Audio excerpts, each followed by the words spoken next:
Hola, buenas noches, Shalom. Soy Luis de Anda, eh, de la Quejila de Yeshua, el Mesías, en San Luis Potosí.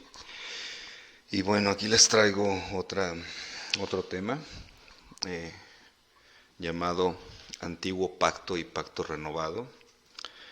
Eh, Decidí hacer este tema porque creo que es importante determinar a qué nos referimos con con estos dos conceptos.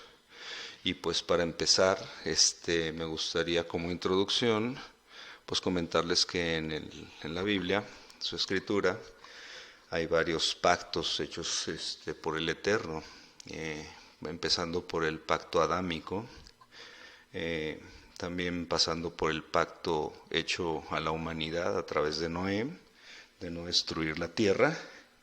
Pero aquí nos vamos a centrar en el pacto que se hace con el pueblo de Israel y que el mundo cristiano conoce como Antiguo Pacto y el Pacto Renovado.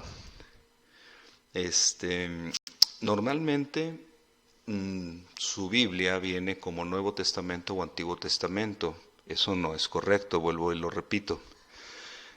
Tampoco es correcto decir que la escritura se divide en Antiguo Pacto y Pacto Renovado. Ahorita lo voy a explicar por qué.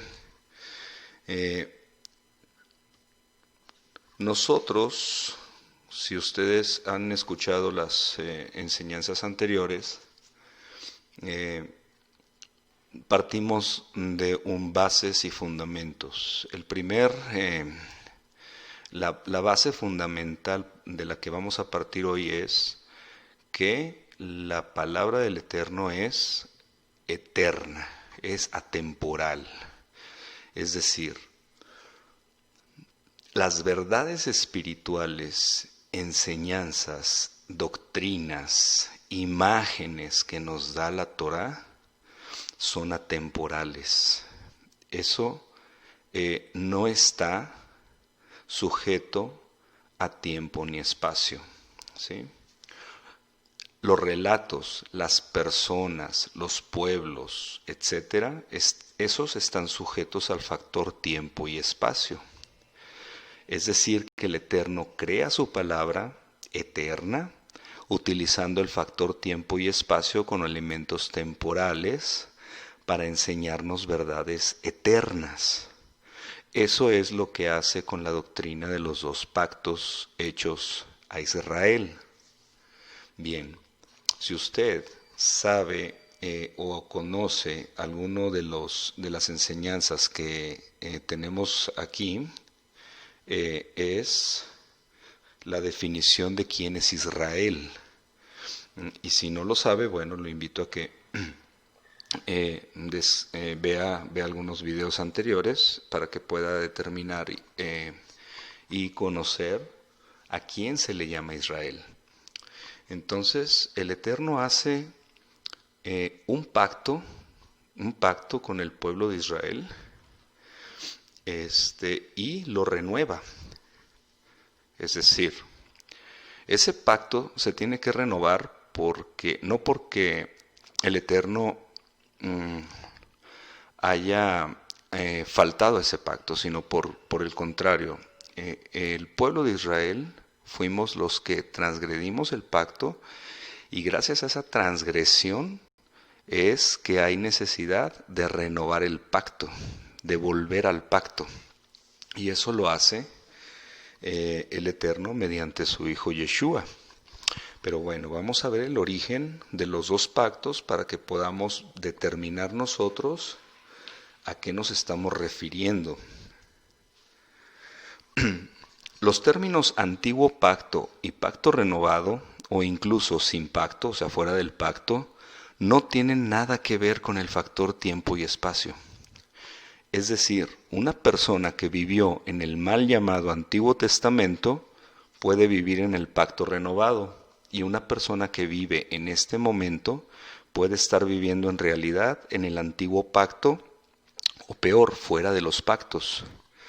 ¿Qué significa esto? Significa que Normalmente nos han puesto en nuestra mente la imagen de que vivir en el nuevo pacto es vivir en este tiempo, porque ya nació nuestro Señor. Entonces, una vez que hemos nacido después de Cristo, pues ya estamos viviendo en el pacto renovado o en el nuevo pacto. Y eso es una falsedad. Ahorita vamos a ver por qué. Y que los profetas o los santos del Tanaj vivieron en el antiguo pacto. Eso también es un error. Ellos vivieron en el nuevo pacto o pacto renovado, porque como dijimos no tiene nada que ver con el factor tiempo o espacio. Permítame explicarles bien. La clave para determinar si estamos viviendo bajo el régimen del antiguo pacto o bajo el pacto renovado es si tenemos la Torá del Eterno dentro de nuestro corazón y nuestra mente, y además tenemos el testimonio de Yeshua el Mesías. Si no es así, entonces nosotros estamos viviendo o una de tres situaciones. Estamos viviendo fuera del pacto, en el antiguo pacto o en el pacto renovado.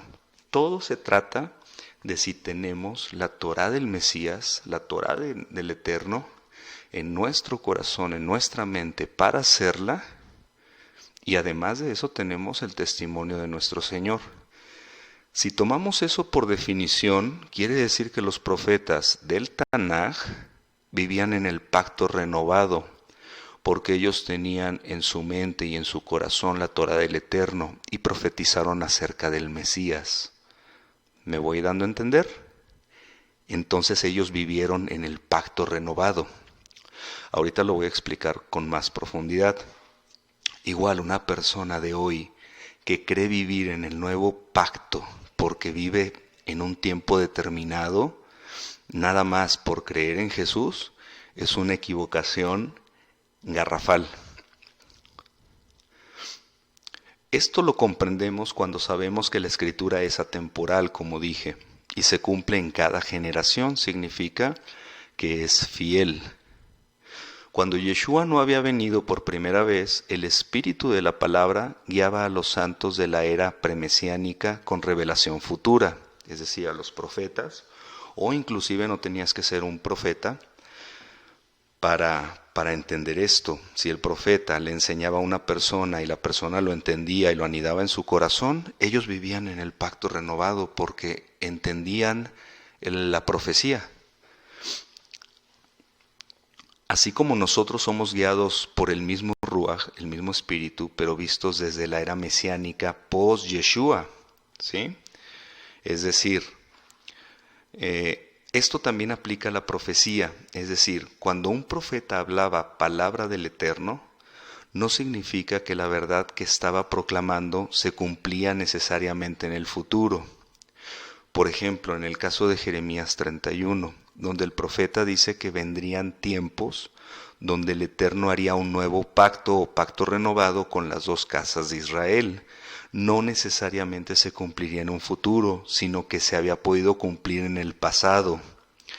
Esto lo entendemos si sabemos que todo ya está dicho desde la Torá. Así que los profetas y los escritos, el Tanaj, lo que llamamos Tanaj, solo vienen a recordárnoslo. Al manifestarse Mashiach ben Yosef, también se manifiesta la palabra del Eterno revelada. Y es por eso que los escritores del Brit Hadashah hablan muchas veces como en tiempo pasado. Pero en realidad cualquier persona que haya tenido la revelación del Eterno antes de Mashiach, el Eterno le daba su favor para ser parte del pueblo de Israel mediante los méritos de su Hijo, el cual aún no era manifestado en la carne. ¿Sí? Lo anterior lo podemos comprender mejor desde nuestra era y con el Ruach del Eterno en nosotros. Hoy en día se nos dice que no podemos pertenecer al pueblo de Israel a menos que sigamos la ley oral y las takanot, es decir, los impuestos elevados de casa de Judá. Sabemos que Yeshua vendrá por su pueblo restaurado en su segunda venida. Aunque en el tiempo aún no haya sucedido esto, esta no es una verdad eterna, y revelada por el Ruaj. Por lo tanto, no necesitamos que pasen el tiempo para saberla. Lo mismo con las personas que se veían a sí mismas cortadas o ajenas a los pactos. Si el Eterno llegaba con su Ruaj a la vida de ellos, sabían que iban a ser limpiados por la sangre de Mashiach en un futuro y que podían entrar a ser parte del pueblo aunque casa de Judá no estuviera de acuerdo.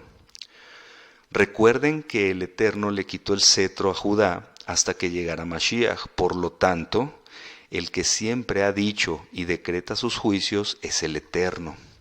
El cetro regresará a casa de Judá cuando venga Mashiach, y sabrán que siempre habían estado cobrando altos impuestos a las naciones para pertenecer al pueblo de Israel. Pero eso no significa que nosotros no podamos regresar con la única autoridad decretada en los cielos. Nosotros, como voceros del Eterno, debemos declarar la verdad cuando ésta se nos manifieste. Pero eso no significa que es una verdad separada de la Torá, nueva, lo cual hace de esa verdad declarada eterna, y no depende ni nunca ha dependido del factor tiempo y espacio. Entonces hacemos la siguiente pregunta. Entonces, ¿por qué Shaul declara que en otro tiempo no éramos pueblo y ahora sí, en Efesios? Bueno, porque de acuerdo a la revelación que antes no tenía nadie podía anunciarles a ellos lo que siempre fue una verdad. ¿Sí? De esta reflexión podemos deducir que una persona que cree en Jesús desde el punto de vista cristiano y que no tiene la revelación de la Torá escrita, es equivalente a la persona que vivió en el llamado Antiguo Testamento bajo el ayo de la ley, la cual por sí misma no tiene el poder del Ruaj para circuncidar su corazón. O peor aún, si la persona no se ve a sí misma como parte del pueblo de Israel, es decir, ni siquiera ha llegado al Sinaí, para entrar en el primer pacto se considera nación gentil, separada de los pactos y las promesas hechas a nuestro padre Abraham. Y si la persona insiste en afirmar algo que no es para robar la herencia de Israel, entonces el Eterno peleará contra esa persona destruyéndola. ¿Se fijan la gravedad? Entonces, estar en pacto primero o pacto renovado no significa que yo ya vivo ahorita en el pacto renovado por cuestión de tiempo. Eso sería injusto. El Eterno no es injusto, el Eterno es justo. Entonces, trata a toda la humanidad con justicia y con verdad. Lo que es verdad para mí hoy, era verdad para mis padres hace 100 años, hace 1000, hace 2000, hace 3000 años. Es la misma verdad porque la palabra del Eterno ha estado siempre ahí. Ahora vamos a ver a quién no se le imputa pecado en la Torá, para saber que siempre han estado y siempre ha existido el concepto de los dos pactos como un estatus, un estado de la persona, del corazón de la persona hacia el Eterno. Nunca ha sido cuestión de que porque yo ya vivo ahorita estoy viviendo, eso sería, como dije anteriormente, una injusticia. En el mal llamado Antiguo Testamento, en el Tanaj, ustedes pueden encontrar en el Salmo 32 una declaración de David que dice: feliz o bienaventurado aquel hombre cuya transgresión ha sido perdonada y encubierto su pecado. Feliz o bienaventurado el hombre a quien Elohim no culpa de iniquidad y en cuyo espíritu no hay engaño. Fíjense bien cómo él aquí no tiene nada que ver las obras de la Torá. Aquí todo tiene que ver con el espíritu de la persona en quien no hay engaño. Ahorita vamos para allá a profundizar más. Esto lo dice, lo reitera Romanos, Pablo, Shaul, y también lo extiende un poquito más, ¿verdad? Dice, como también David habla de la bienaventuranza del hombre a quien el Eterno atribuye justicia sin obras. David existió 1000 años antes de nuestro Señor Yeshua y escribió esto. Entonces no podemos decir que en el antiguo pacto la gente se justificaba de una forma y en el nuevo pacto de otra. Eso es una torcedura. Bienaventurados aquellos cuyas iniquidades son perdonadas y cuyos pecados son cubiertos. Bienaventurado el varón a quien el Señor no inculpa de pecado. Eso está en Romanos 4:6-2, citando el Salmo 32, justo de David, que existió 1000 años antes de nuestro Señor. Bien, vamos a Números 23, 19, 21, en la Torá. Dice, Elohim no es hombre para que mienta, ni hijo de hombre para que se arrepienta. Él dijo y no hará, habló y no lo ejecutará. He aquí, he recibido orden de bendecir. Él dio bendición y no podré revocarla. No ha notado iniquidad en Jacob, ni ha visto perversidad en Israel. El Eterno su Elohim está con él, y júbilo de rey en él. Aquí la historia o el trasfondo es que Balac contrata a Balaam para que Balaam los maldiga. Esto es en las llanuras de Moab, justo en la entrada ya de la tierra prometida. Ya pasaron aquí casi 40 años, o ya los 40 años en el desierto, están justo por entrar a la tierra prometida. Es la segunda generación. Fíjense cómo todavía después de que habían pasado todas las cosas en el desierto, todas las rebeliones que tuvo el pueblo, aún así el Eterno dice, no ha notado iniquidad en Jacob, ni ha visto perversidad en Israel. ¿Qué está declarando el Eterno aquí? Que los limpió, cubrió su pecado. ¿Cómo? Porque es la segunda generación. La segunda generación se caracterizó por tener la Torá del Eterno en su corazón, en su mente, en sus labios. La primera generación por eso pereció. La primera generación representa al primer hombre, al hombre carnal, al primogénito de la carne. Y la segunda generación del desierto representa al hombre espiritual, al hombre nacido de nuevo. Entonces vemos que desde la Torá el Eterno cubre el pecado de Israel, ¿sí? Y no es por obras de la Torá, no es por ninguna obra que hayan hecho, sino por gracia. Siempre ha existido la gracia. Es otra torcedura del espíritu del cristianismo el afirmar que en el Antiguo Testamento, es que como hablan mal, perdónenme pues, pero en verdad, como hablan mal, tienen términos equivocados y tienen imágenes equivocadas en su mente y hablan lo que les enseñaron. Entonces tienden a caer, a tropezar por ese modo de hablar que es incorrecto. Es el Tanaj y las escrituras después del Mesías, punto. Y es una continuidad. No es Antiguo Testamento, ni Nuevo Testamento, ni Antiguo Pacto, ni Nuevo Pacto. No es la Biblia de los judíos y la Biblia de los cristianos.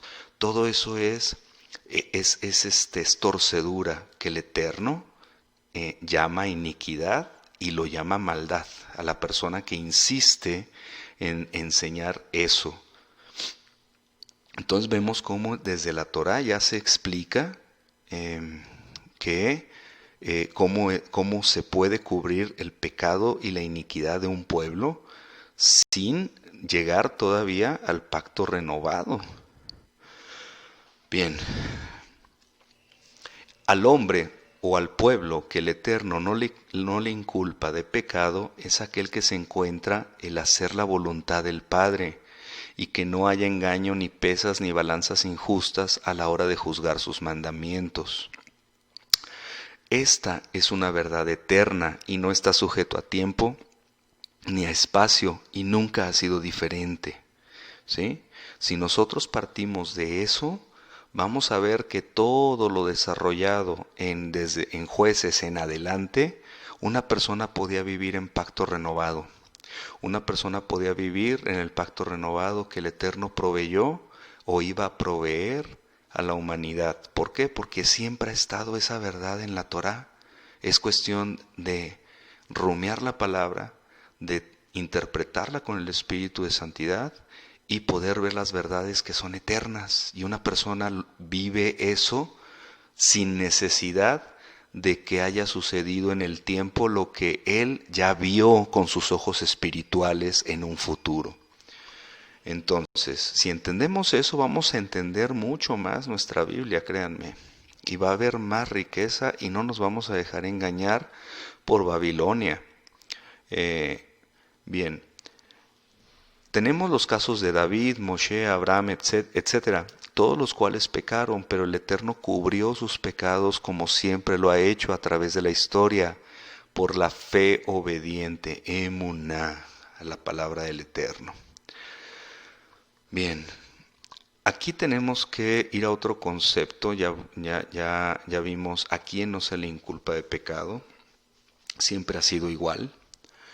Y tenemos que ir al concepto de guardar la Torah contra no guardarla. Mucha gente piensa que guardar la Torah es cumplirla al pie de la letra. Porque eso dice Gálatas, porque eso dice Romanos. No. Están sacando de contexto las cartas de Pablo, de Shaul. Guardar la Torah, el concepto de guardar la Torah no es un concepto externo y nunca lo ha sido, nunca. Cuando se dice que la persona guarda Torah, no es porque haga perfectamente todos los mandamientos que existen en la Torah. Para empezar, no todos los mandamientos aplican para una persona común. Es decir, el israelita promedio, hombre, tenía que guardar solamente los mandamientos que eran dados a los hijos de Israel, excluyendo los mandamientos que aplicaban a los levitas, mujeres, niños, jueces, etcétera, el rey, etcétera. O sea, decir que los hijos de Israel tenían que cumplir 613 mandamientos es un error grosero y un despliegue de ignorancia bastante común entre los que se pierden. Ustedes le van a decir, entonces tú guardas los 613 mandamientos. No, porque no aplican para ti todos los mandamientos, así como nuestro Señor vino a enseñar 120 mandamientos, ¿sí? Pero esos 120 mandamientos no es que sean todos tampoco. Él vino a enseñar esos mandamientos que son perfectamente compatibles con la Torá para dar testimonio de que venía por parte del Padre, que venía del Padre, que venía a dar un mensaje del Padre. Es decir, Él fue el testimonio de que su Padre lo había mandado. ¿Quién es su Padre? Bueno, su Padre está en la Torá. Y a dar testimonio el Padre de que Él era su Hijo. Es decir, son los dos testigos que nosotros tenemos que voltear a ver.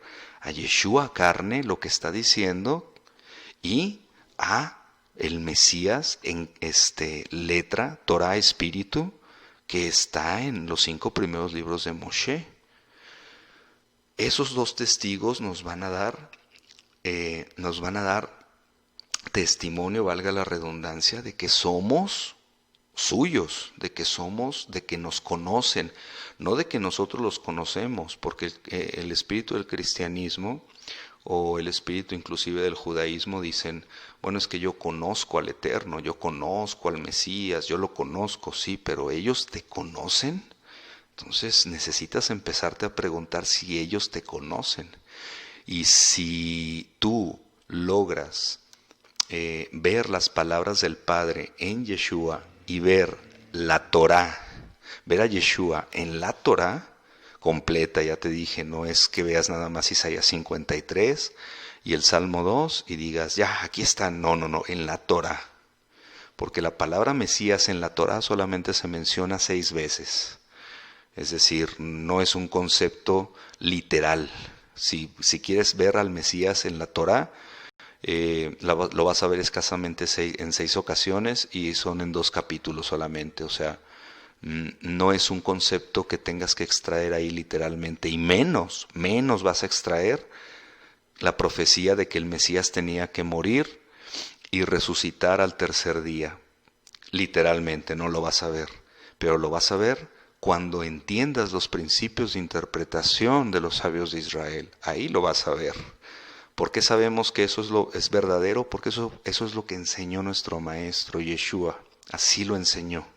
No lo enseñó mediante la dialéctica ni la morfosintaxis del texto inventada por el ser humano. Así no piensa el Eterno.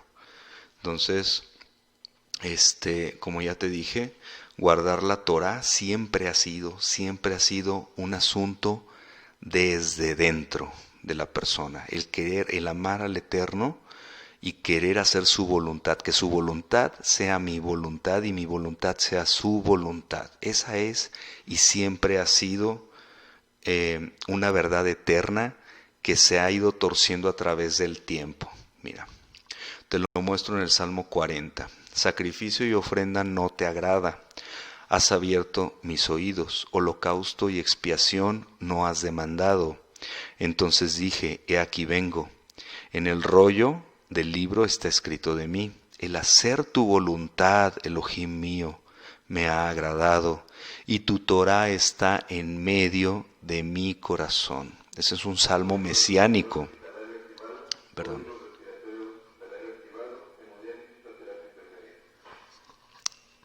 Es un salmo, el anterior es un salmo mesiánico que aplica a cada creyente en Mashiach. Si no me crees, mira, dice, has abierto mis oídos. El Eterno, mediante su Hijo, nos abre los oídos, nos quita la sordera. Entonces dije, he aquí vengo, en el rollo del libro está escrito de mí.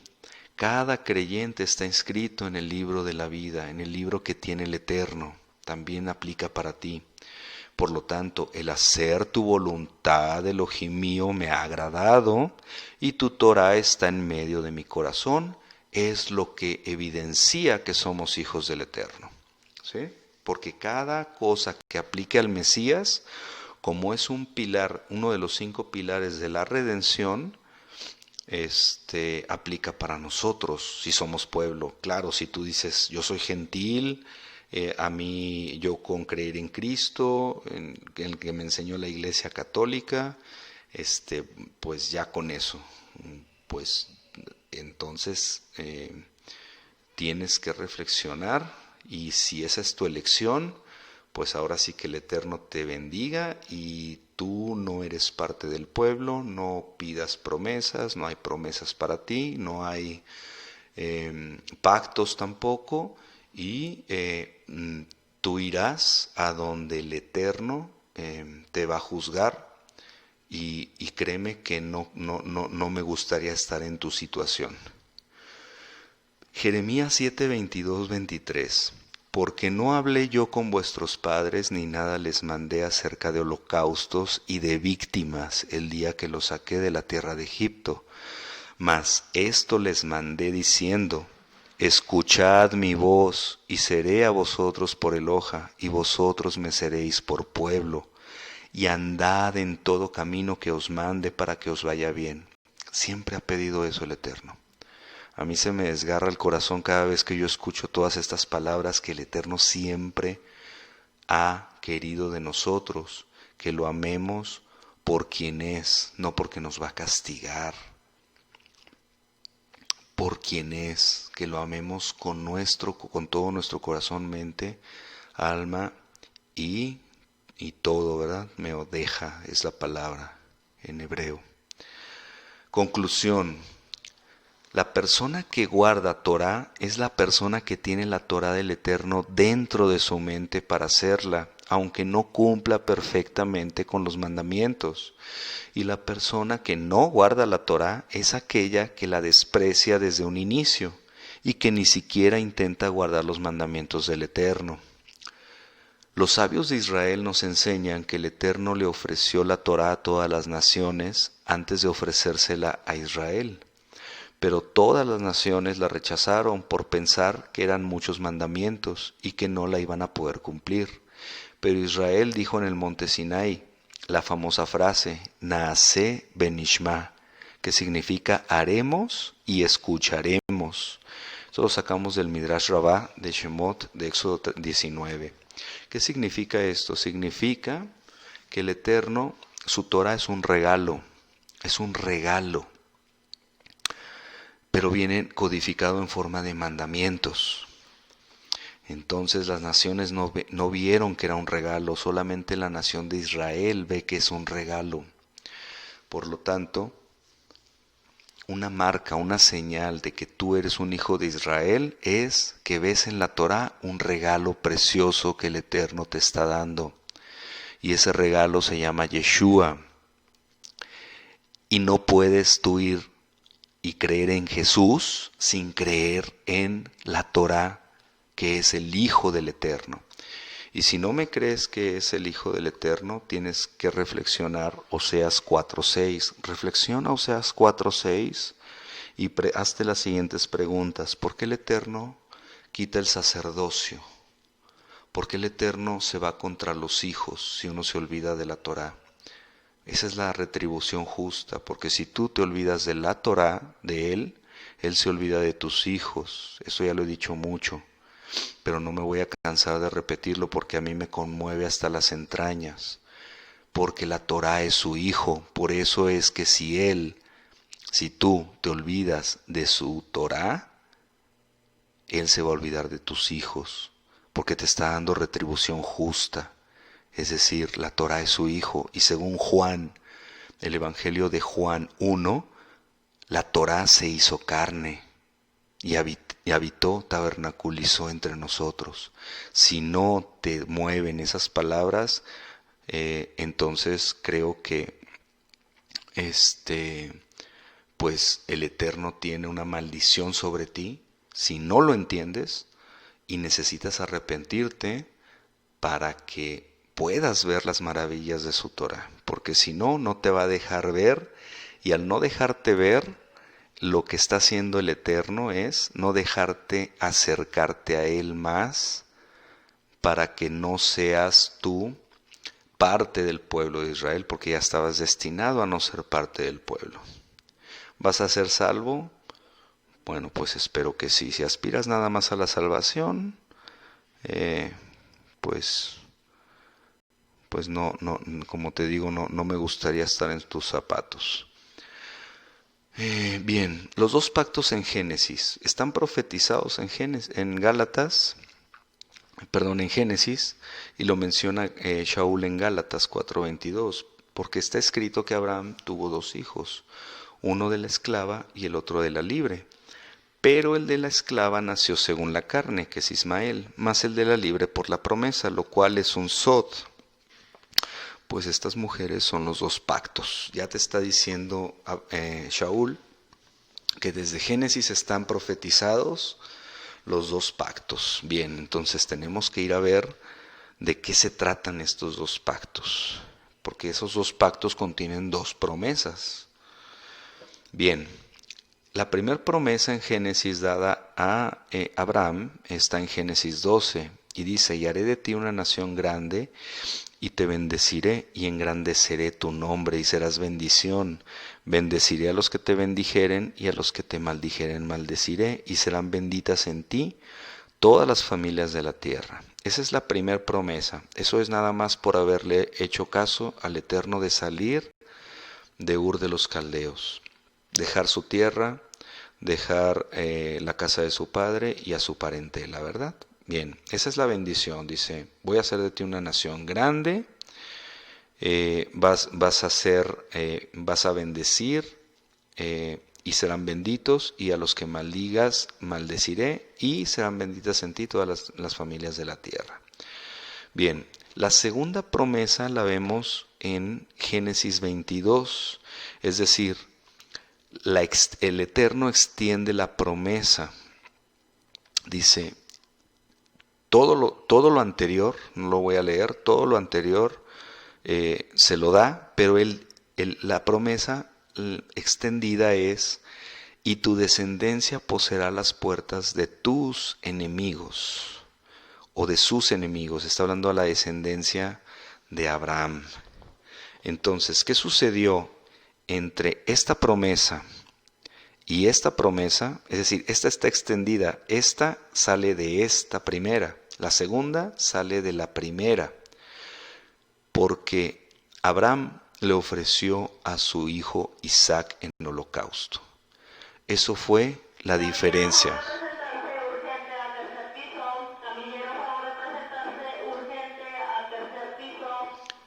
Perdón.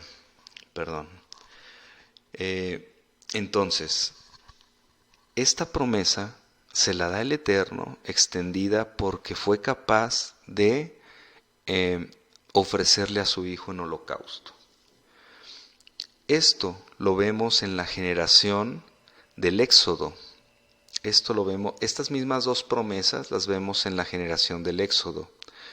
La generación del Éxodo en el monte Sinaí, en Éxodo 19, dice: vosotros seréis mi especial tesoro sobre todos los pueblos. Aquí lo marqué con amarillo: haré de ti una nación grande y te bendeciré y engrandeceré tu nombre. Es la misma promesa. Porque mía es toda la tierra, se menciona la tierra. Y vosotros me seréis un reino de sacerdotes y gente santa. ¿Qué significa? Bueno, es bendecir a los que los bendigan y maldecir a los que los maldigan. Es una función sacerdotal y de reyes. Entonces es la misma promesa, solamente que con diferentes palabras. ¿De acuerdo? Después sucede lo del pecado del becerro de oro y Moisés intercede por el pueblo. Y después de esa intercesión viene esta segunda promesa extendida, que es la misma que se le da a Abraham acá. Dice: y haré maravillas que no han sido hechas en toda la tierra ni en nación alguna, y verá todo el pueblo en medio del cual estás tú la obra del Eterno, porque cosa tremenda la que yo haré contigo. He aquí que yo echo delante de tu presencia al amorreo, al cananeo, al eteo, al fereceo, al heveo y al jebuseo. Es decir, él está dando la misma promesa que aquí: y tu descendencia poseerá las puertas de sus enemigos. ¿Qué pasó entre la primera promesa del Éxodo y la segunda promesa? Moisés dio su vida a cambio del pueblo, del perdón del pueblo. ¿Sí me van siguiendo? Si no, espero. Esto es un poquito complicado de ver, pero aquí se los trato de colocar en orden para que ustedes cuando vayan a su escritura, lo puedan ver. Recuerden que la vida de los patriarcas son sombras proféticas en la vida de sus descendientes. Ese es otro principio que tenemos que recordar aquí. Aquí Abraham está caminando en profecía. Primer promesa, segunda promesa. Es Abraham caminando, pero sabemos que lo que haga Abraham lo van a repetir sus descendientes. Y sus descendientes más próximos son los del Éxodo. Y el Éxodo está perfectamente, de acuerdo con la primera promesa que se le hizo a Abraham. Salieron de Egipto, y al salir de Egipto el Eterno le da la misma promesa que a Abraham cuando sale de Ur. ¿Sí? Bien, normal. Y cuando pecan con el becerro de oro, Moisés es capaz de dar su vida. Dice: mátame a mí. Y sube al Sinaí 40 días y 40 noches y lo exalta con los 13 principios de misericordia. Y después de eso dice el Eterno: por cuanto has hecho esto, te doy la segunda promesa, que incluye esta. O sea, está incluida, no anula esta, sino que la incluye, y dice: haré maravillas que no han sido hechas en la tierra ni en nación alguna, y te voy a dar la tierra y te voy a entregar a tus enemigos. Entonces, ¿esto qué tiene que ver con nosotros? Bueno, esto tiene mucho que ver con nosotros, porque nosotros somos descendencia de Abraham. Esto representan los dos pactos. El primer pacto es: tú crees en el Hijo,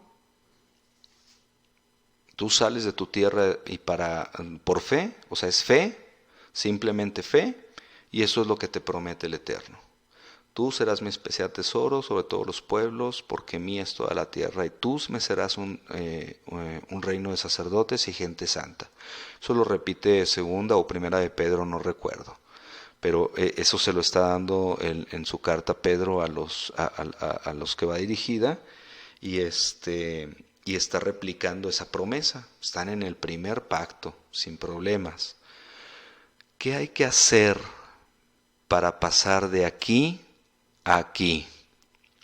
Bueno, si todos sabemos que rompimos el pacto, que es una imagen del becerro de oro, rompimos nuestro pacto con el Eterno, entonces ¿Él qué exige? Nuestra vida. Sí, Él exige nuestra vida. Él dice: pero por voluntad propia. Para darnos esto, tenemos que entregarle nuestra vida por voluntad propia.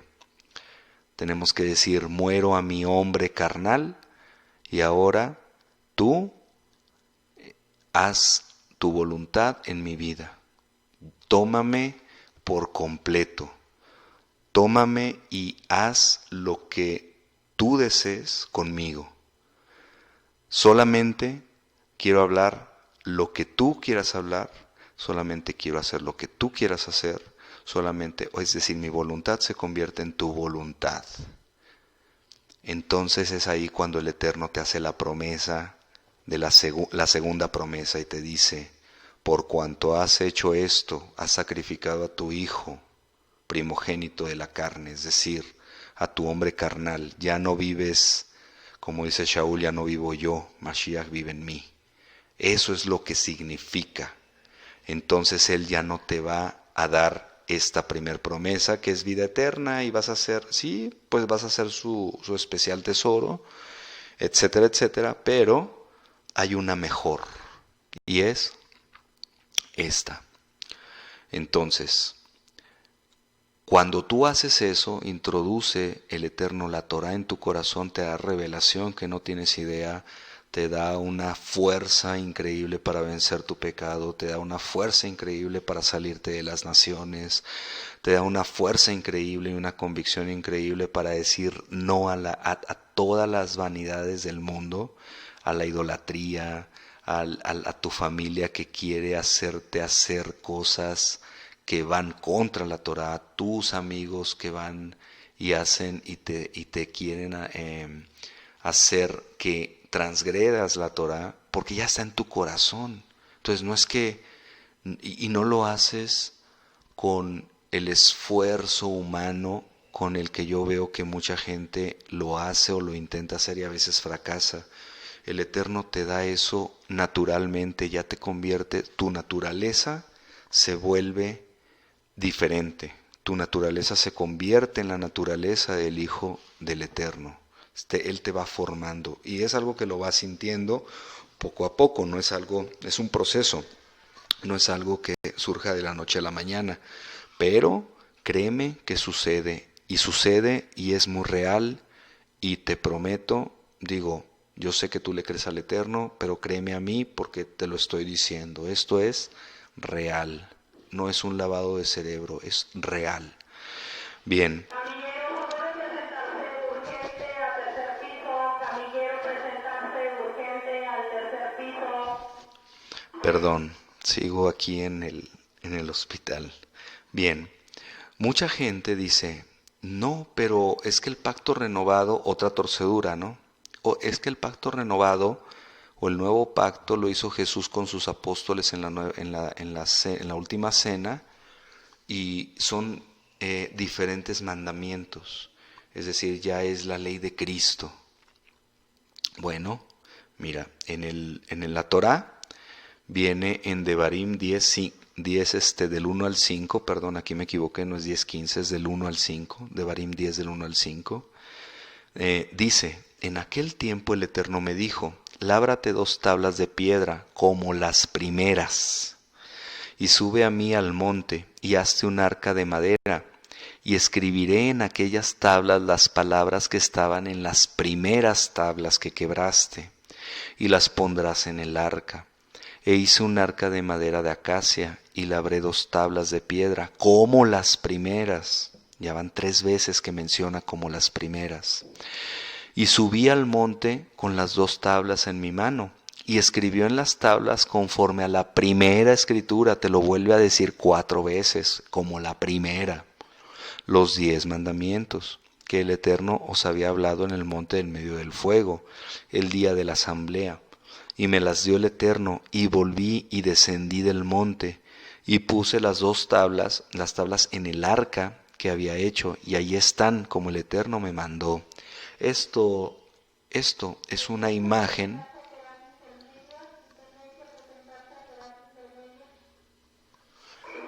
Esto es una imagen, señores, es una imagen del pacto renovado, profetizado desde la Torá, como las primeras. 4 veces te lo menciona, para que no haya duda que son exactamente los mismos mandamientos que Él quiere, pero ahora ¿en dónde? Colocados en las tablas, en el arca. ¿Y dónde está el arca en ti? En tu mente y en tu corazón. De aquí sacó Jeremías, de aquí mismo sacó Jeremías su profecía de he aquí vienen días en los que haré un nuevo pacto con la casa de Israel y con la casa de Judá. De aquí, no se lo inventó, ¿sí? Es una verdad que ha estado ahí y es eterna, y ahí está.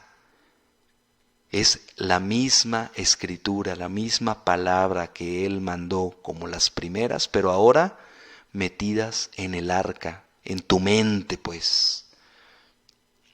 Si eso no lo entiendes,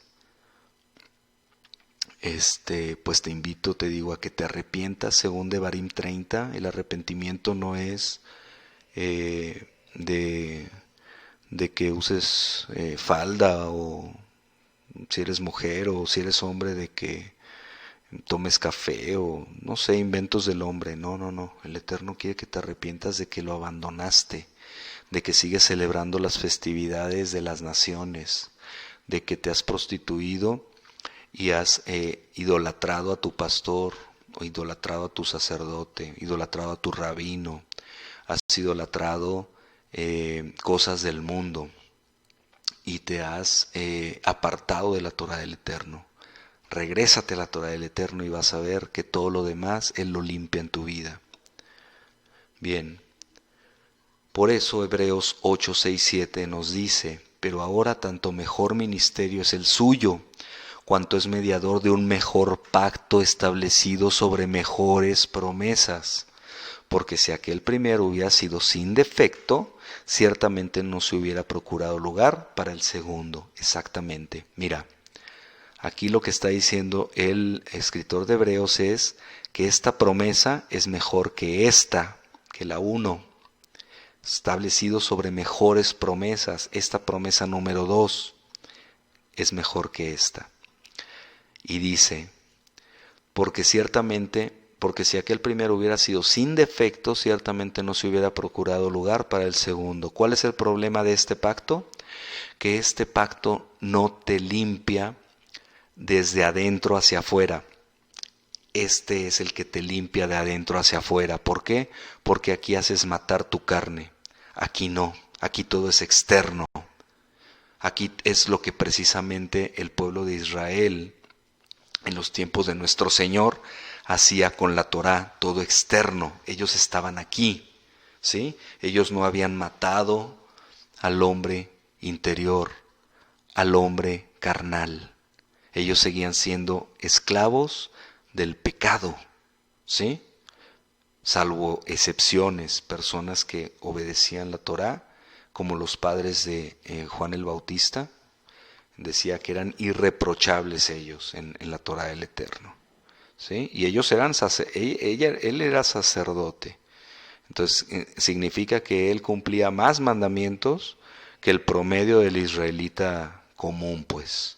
Entonces, si él era irreprochable en la Torá del Eterno y a ti te dicen que no se puede cumplir la Torá del Eterno, bueno, entonces yo tengo que escucharte a ti decir que no se puede cumplir la Torá del Eterno, y tengo que escuchar al Eterno diciendo que sus mandamientos no son gravosos y que el mandamiento está cerca en mi corazón y en mi boca para hablarlo y para hacerlo.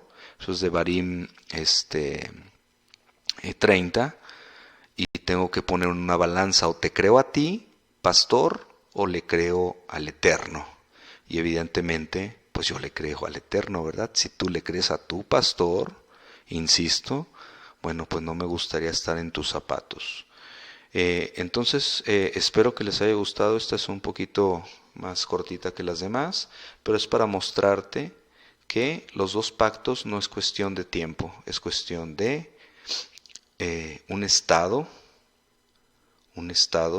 interior hacia los mandamientos de la Torá del Creador. Y pues shalom.